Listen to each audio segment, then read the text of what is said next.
ஜனவரி மாதம் 22ஆம் தேதி, பொது காலத்தின் 2ஆம் வாரம், வியாழக்கிழமை. முதல் வாசகம். 1 சாமுவேல் புத்தகத்திலிருந்து வாசகம்.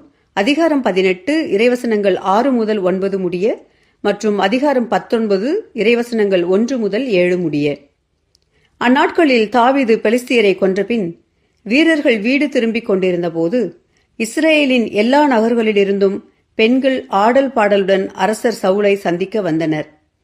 அவர்கள் கஞ்சிராக்களோடும் நரம்பிசை கருவிகளுடனும் மகிழ்ச்சி பாடல் எழுப்பினர்.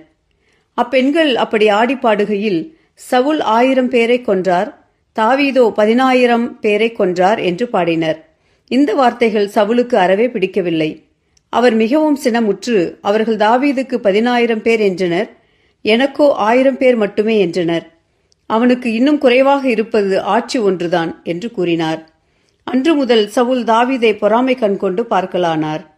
தாவீதை கொல்ல வேண்டுமென்று தம் மகன் யோனத்தானிடமும் தம் அலுவலர் எல்லோரிடமும் சவுல் தெரிவித்தார். ஆனால் சவுலின் மகன் யோனத்தான் தாவீதின் மீது மிகுதியான அன்பு கொண்டிருந்தார். ஆதலால் தாவீதை பார்த்து யோனத்தான், என் தந்தை சவுல் உன்னை கொல்ல தேடுகிறார், ஆதலால் எச்சரிக்கையாயிரு. காலையிலேயே புறப்பட்டு மறைவான ஓரிடத்திற்கு சென்று ஒளிந்து கொள். நீ வெளியில் இருக்கும் சமயத்தில் நான் என் தந்தையின் அருகில் இருந்து கொண்டு உன்னை பற்றி அவரிடம் பேச்சு கொடுப்பேன். அப்படி நான் அறிகிறதையெல்லாம் உனக்கு தெரிவிப்பேன் என்றார்.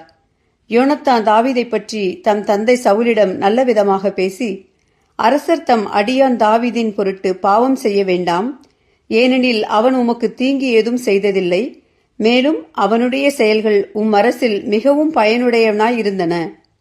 அவன் தன் உயிரை ஒரு பொருட்டாய் எண்ணாது அப்பெலிஸ்தியரை கொன்றான். அதனால் ஆண்டவர் இஸ்ரேல் எல்லோருக்கும் பெரும் வெற்றியை அளித்தார். நீர் அதை கண்டு மகிழ்ச்சியுற்றீர்.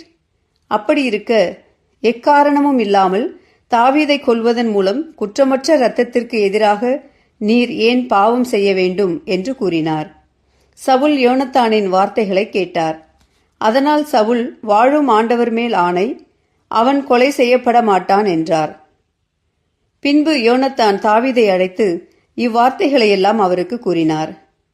மேலும் யோனத்தான் தாவீதை சவுலிடம் அழைத்துச் செல்ல முன்பு போலவே தாவீது அவரது பணியில் ஈடுபட்டார். ஆண்டவரின் அருள்வாக்கு. இறைவா உமக்கு நன்றி. நற்செய்தி வாசகம்.